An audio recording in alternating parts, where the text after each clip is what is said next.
Hello friends, welcome to my channel Profit Learning. Today we are going to discuss about fixed deposits. In this video we will cover how to select the best fixed deposit, what are the parameters need to look before investing to the fixed deposit, how to create a risk-free will with the help of fixed deposit, and I will also tell you about the important tips for creating an emergency fund with the help of fixed deposit. So let's start. First of all, we will start with the key points of the fixed deposit. Fixed deposit is basically a term deposit जिसमें आप अपने पैसा किसी एक particular time के लिए जमा करते हैं.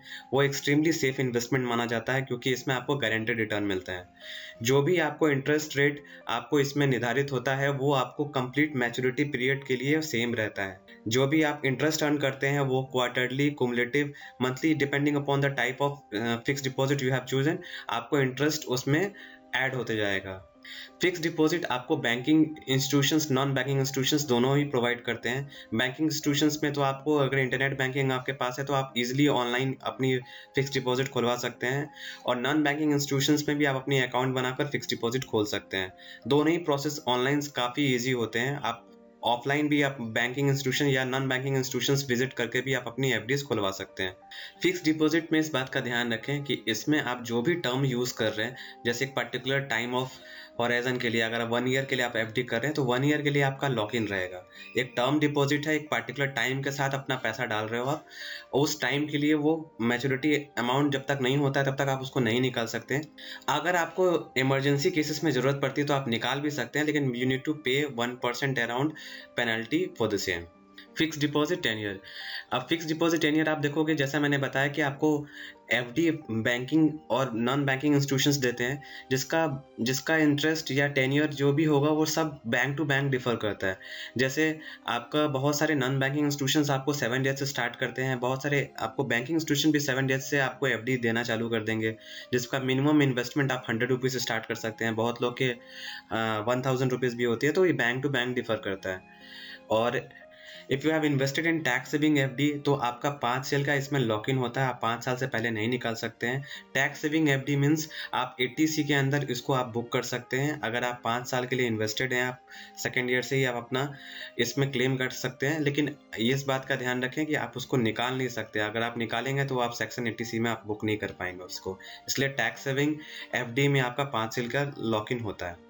फिक्स डिपॉजिट इंटरेस्ट रेट, जैसा मैंने आपको बताया कि फिक्स डिपॉजिट का कोई फिक्स इंटरेस्ट रेट नहीं होता, बैंक टू बैंक डिफर करता है. नॉन बैंकिंग फाइनेंशियल इंस्टीट्यूशंस पे भी आपको डिफरेंट फाइनेंशियल इंस्टीट्यूशंस अलग अलग इंटरेस्ट रेट प्रोवाइड करते हैं. लेकिन अगर आपकी एज 60 ईयर से ऊपर है, सीनियर सिटीजन में आप आते हैं, तो आपका जो इंटरेस्ट रेट होगा वो नॉर्मल इंडिविजुअल से ज़्यादा होगा. इंटरेस्ट रेट बढ़ेगा आपका जब भी आपका टाइम ऑफ होराइजन बढ़ेगा. जैसे सपोज आप 6 मंथ्स के लिए आप इन्वेस्ट कर रहे हैं और आपने 1 ईयर्स के लिए इन्वेस्ट किया है, तो जो आपको 6 मंथ्स में जो आपको इंटरेस्ट रेट मिल रहा है वो कम होगा एज़ कम्पेयर टू जो आप 1 ईयर के लिए इन्वेस्ट कर रहे हैं. तो आप अगर अपना होराइजन बड़ा करते हैं तो आपको इंटरेस्ट रेट भी अच्छा मिलता है. इन मेजॉरिटी ऑफ द केसेस में आपका अगर 10 ईयर्स जो है वो 6 मंथ्स अगर कम होता है तो आपको जो भी एफडी पे इंटरेस्ट मिल रहा है वो सिंपल इंटरेस्ट के हिसाब से मिलता है. अगर आपका एफडी का जो इन्वेस्टमेंट होराइजन है वो 6 मंथ से ज़्यादा है तो आपको कंपाउंडेड मिलेगा.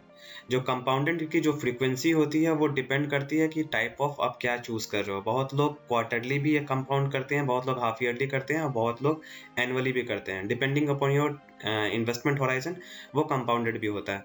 तो आप जब भी सेलेक्ट कर रहे हो उस बात का ध्यान रखो कि जितना ज़्यादा फ्रीक्वेंसी आप रखोगे कंपाउंडिंग की उतना अच्छा है आपके लिए, और अपना इन्वेस्टमेंट होराइजन थोड़ा बड़ा करेंगे तो आप कंफर्टेबली आप इन्फ्लेशन को भी बीट कर पाएंगे और अपनी अच्छे से रिटर्न भी आप जनरेट कर सकते हैं.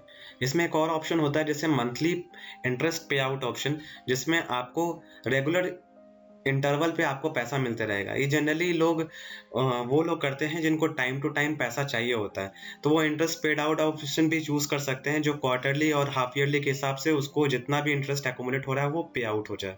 Fix deposit tax implications. बहुत लोग ये सोचते हैं कि फिक्स डिपॉजिट में अगर आप इन्वेस्ट कर रहे हैं तो आप 80C के अंदर में उसको क्लेम कर सकते हैं. इस बात का ध्यान रखें, सभी फिक्स डिपॉजिट्स कभी भी आप 80C के अंदर क्लेम नहीं कर सकते हैं. वनली टैक्स सेविंग एफडी जो आप इन्वेस्ट कर रहे हैं उसी को आप 80C के अंदर क्लेम कर सकते हैं. तो इस बात का ज़रूर ध्यान रखें. और जो भी आपका जो इंटरेस्ट अर्न होता है वो टैक्सेबल होता है. अगर आपका इंटरेस्ट अगर 40,000 से ज़्यादा है तो टैक्स रिडक्शन होगा एट द सोर्स में, और फॉर द सीनियर सिटीजन वो 50,000 है लिमिट। एट मैच्योरिटी आपको जो भी इंटरेस्ट आपको अर्न हो रहा है आप उसको इनकम फ्रॉम अदर सोर्सेस में डालकर अपना टैक्स जमा कर सकते हैं।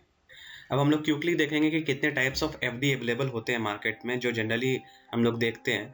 जैसे नॉर्मल फिक्स डिपॉजिट, जैसे मैंने बताया कि एक फिक्स डिपॉजिट एक पर्टिकुलर टाइम के लिए कर रहे हो, आप 7 डेज से 10 ईयर्स के बीच में कर सकते हो, जिसमें आपको इंटरेस्ट रेट जो भी आपको इंटरेस्ट रेट मिलेगा वो आपके सेविंग बैंक से तो ज़्यादा ही होगा। टैक्स सेविंग एफडी, जैसे मैंने बताया कि इसका आप एटीसी में क्लेम कर सकते हो, 1.5 लाख तक आप इसमें इन्वेस्ट कर सकते हो, और लॉक इन होता है इसका 5 years. Senior citizen fix deposit, यहाँ पे आपको जो भी इंटरेस्ट रेट मिलता है वो नॉर्मल इंडिविजुअल से ज़्यादा मिलता है, और आप जो अगर सीनियर सिटीजन है तो आप उसको उसमें इन्वेस्ट कर सकते हो। कुमुलेटिव फिक्स डिपॉजिट, यहाँ पे जो भी आपको इंटरेस्ट मिलता है वो क्वार्टरली, ईयरली, हाफ ईयरली, जैसा भी आपको कंपनी प्रोवाइड कर रही है उस हिसाब से कंपाउंड होता है। ये कुमुलेटिव फिक्स डिपॉजिट बहुत लोग ऑप्ट करते हैं to generate a risk free wealth, जिसको आप इन्वेस्ट करते हो तो आपकी कंपाउंडिंग इफेक्ट से आपका जो भी आपका अमाउंट होगा वो ज़्यादा तेजी से मल्टीप्लाई होता है। नॉन कुमुलेटिव फिक्स डिपॉजिट, जो रेगुलर टाइम पे अपना पैसा निकालना चाहते हैं, जो अपने एक फिक्स इनकम चाहते हैं, वो अपना एक पर्टिकुलर इन्वेस्टमेंट कर देते हैं जिसको आपको रेगुलरली मंथली पे आउट, क्वार्टरली पे आउट, उस हिसाब से पे आउट ऑप्शन होता है। जितना भी आपको इंटरेस्ट मिल रहा है वो आपको पे आउट किया कर दिया जाता है। Flexi fix deposits and auto sweep fix deposits, ये काफ़ी ज़्यादा फेमस हो रहा है। जैसे एक इसमें क्या होता है कि आपको जो भी सेविंग्स बैंक में आपका जो अमाउंट होता है, जैसे मान लेते हैं कि आपके अकाउंट में 75,000 रुपीज़ है और आपको 75,000 तो एट ए टाइम ज़रूरत पड़ता नहीं है, तो आप अपना अमाउंट क्या कर सकते हैं कि 25,000 तक हम अपना थ्रेशोल्ड लिमिट डाल दिया कि 25,000 तक जो भी होगा मैं अपना खर्च करूँगा, और रेस्ट जो 50,000 है वो मेरा फिक्स डिपॉजिट हो जाए। आप जब चाहें उसको आप निकाल भी सकते हैं, लेकिन आपको 1% की पेनल्टी लगेगी फॉर द दैट पर्टिकुलर 50,000। तो आप अपना लिमिट सेट कर दिया कि आपने 25,000 का जो भी ऊपर में हमें अमाउंट डिपॉजिट होगा मेरे अकाउंट में वो ऑटोमेटिकली फिक्स डिपॉजिट में कन्वर्ट हो जाएगा, बारिंग फर्स्ट 25,000। तो उस हिसाब से ये काफ़ी ज़्यादा फेमस हो रहा है। बहुत लोग के पैसे जो होते हैं वो सेविंग्स बैंक में पड़े रहते हैं, जो बहुत सारे बैंकिंग इंस्टीट्यूशंस इस फैसिलिटी को ऑप्ट करने का मौका देते हैं, जिसमें आप अपने जो आइडल मनी है उसको मल्टीप्लाई कर सकते हैं। फिक्स डिपॉजिट विड्रॉल्स, जैसा मैंने आपको बताया कि फिक्स डिपॉजिट जो भी होता है वो एक पर्टिकुलर टाइम के लिए होता है, और पर्टिकुलर टाइम के लिए ही लॉक इन होता है। अगर जब तक आपकी मैच्योरिटी नहीं है उतनी ही पार्ट में आपकी लॉक इन होती है। आप उससे पैसे पहले निकाल सकते हैं, लेकिन it will attract the penalty charges. Penalty जो चार्जेस होती हैं वो अराउंड 1% होता है।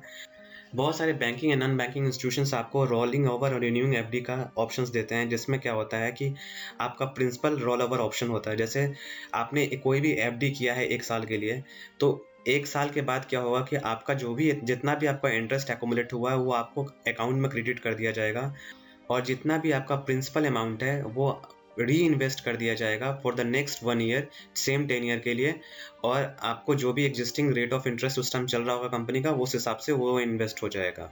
एक होता है principal and interest rolling option, जिसमें टोटल का टोटल अमाउंट जितना आपने इंटरेस्ट एक्यूमुलेट किया है और प्रिंसिपल अमाउंट दोनों ही री इन्वेस्ट हो जाएंगे फॉर अनदर 10 ईयर। जो भी आपने अगर 1 साल के लिए किया तो 1 साल के लिए, फिर अनदर 1 ईयर के लिए इन्वेस्ट हो जाएगा for that particular existing rate of interest. So now what are the benefits of FD. एक तो पहला है कि एश्योर्ड रिटर्न है, गारंटेड रिटर्न है। दूसरा, आपको ग्रेट फ्लेक्सिबिलिटी देता है, जिसमें आप 7 डेज से लेकर 10 ईयर्स के बीच में आप जो भी इन्वेस्टमेंट करना चाहते हैं कर सकते हैं, और सेविंग बैंक से आप ज़्यादा कमा सकते हैं। हायर कैपिटल एप्रिसिएशन, जैसे आपका अगर कोई भी कंपाउंडेड आप चूज़ कर रहे हो तो कंपाउंडेड में काफ़ी आपको फ़ायदा होगा, ईयरली, हाफ ईयरली और जो भी क्वार्टरली होता है। आप कोशिश करो कि फ्रिक्वेंसी ऑफ कंपाउंडिंग ज़्यादा हो, उस हिसाब से आपका कैपिटल एप्रिसिएशन काफ़ी अच्छा होगा। बहुत लोग इन्वेस्ट करते हैं एफडी में एक एडिशनल सोर्स ऑफ इनकम के लिए, जिसमें आपको नॉन कुमुलेटिव फिक्स डिपॉजिट में इन्वेस्ट करते हैं, जिसमें रेगुलर इंटरवल पे आपको कुछ ना कुछ पैसा आपको मिलता रहेगा। Here comes the limitation part. यहाँ पे इंटरेस्ट रेट जो भी आपको मिलता है वो फिक्स्ड होता है, हो सकता है आप इन्फ्लेशन को ही बीट ना कर पाए। यहाँ पे जो लॉक इन पीरियड होगा वो एक्चुअली जितना भी आपका टर्म होगा वो लॉक इन पीरियड के हिसाब से लॉक हो जाता है, आपको जब चाहेंगे तो आप नहीं निकाल सकते हैं, उसमें पेनल्टी चार्जेस लग जाती है। कोई भी फिक्स डिपॉजिट को टैक्स बेनिफिट नहीं मिलता है, only on tax saving FD पे आपको टैक्स सेविंग इन्वेस्टमेंट मिलता है। Not suitable for the long term wealth creation, जैसे ये लॉन्ग टर्म वेल्थ क्रिएट तो आपको नहीं करेगा, एक रेगुलर आप कर सकते हैं, जिसको आप इमरजेंसी फंड की तरह यूज़ कर सकते हैं, जिसका इन्वेस्टर का जिसका रिस्क एपेटाइट है, जो यंग हैं, जो 20 से 30 के बीच में लाई करते हैं, 30-35 के बीच में भी लाई करते हैं, तो वो लोग इक्विटी में एक्सपोजर रख सकते हैं। इक्विटी में एक्सपोजर रखने पे आपका कैपिटल एप्रिसिएशन काफ़ी अच्छा होगा as compare to the fixed deposits. You can also take the loan against the fixed deposit. Normally it is around 70 to 90% of your accumulated wealth. जितना भी आपका accumulated होगा इसका 70 to 90% आप सैंक्शन करवा सकते हैं। Finally the conclusion part. Fixed deposit is the safe investment जिसमें आपको गारंटेड रिटर्न्स मिलता है। बहुत सारे इक्विटी इन्वेस्टर्स भी इसमें इन्वेस्ट करते हैं फॉर द पोर्टफोलियो डाइवर्सिफिकेशन। जो बहुत ज़्यादा कंजर्वेटिव इन्वेस्टर्स हैं, इनएक्सपीरियंस इन्वेस्टर्स हैं, वो भी फिक्स डिपॉजिट में इन्वेस्ट कर सकते हैं, जिनको अपने इक्विटी में थोड़ा भी रिस्क नहीं लेना है, तो वो इक्विटी में एक्सपोजर ही नहीं रखना चाहते हैं, तो वो फिक्स डिपॉजिट के लिए ऑप्ट कर सकते हैं। जब भी आप फिक्स डिपॉजिट में इन्वेस्ट करें, आप होल्ड करें उसको मैच्योरिटी पीरियड तक, क्योंकि आपको अगर प्री मैच्योर विड्रॉल करेंगे उसमें पेनल चार्जेस लग जाएगा। और जो भी आप फिक्स डिपॉजिट में ऑप्ट करें उसमें कोशिश करें कि आपका जो मोर फ्रिक्वेंसी ऑफ कंपाउंडिंग को चूज़ करें, जैसे क्वार्टरली आपका बेटर होगा एज कम्पेयर टू ईयरली। तो जितना ज़्यादा कंपाउंडिंग की फ्रिक्वेंसी होगी उतना अच्छा आपको फिक्स डिपॉजिट में वेल्थ क्रिएट हो सकता है। Many investors invest here to create an emergency fund. बहुत सारे इन्वेस्टर्स एफडी में इन्वेस्ट करते हैं just to create an emergency fund. Emergency fund क्या होता है? आपको 5 to 6 मंथ्स का जो भी जितना भी आपका एक्सपेंस होता है उस एक्सपेंस को मीट करने के लिए एक इमरजेंसी फंड क्रिएट करते हैं, जिसमें आपका लिक्विड फंड, आपका फिक्स डिपॉजिट, आपके सेविंग्स फंड्स के अमाउंट, वो पूरे कंबाइंड को लेकर हम लोग इमरजेंसी फंड बोलते हैं। इमरजेंसी फंड कैसे क्रिएट करना है उसके इंपॉर्टेंट टिप्स के ऊपर में मैंने एक कंप्लीट वीडियो बनाया है, जिसका लिंक मैं अपने डिस्क्रिप्शन में दे दूंगा, आप जाके वहां से देख सकते हैं। So that is all from my side. Happy investing. Thanks for watching. You can subscribe to my channel Profit Learning for more updates regarding financial markets, and don't forget to press bell icon for latest financial videos. If you like this video, please hit like button and share this video with your friends and family. Do write in a comment section for feedback, clarification or any suggestion. Happy investing.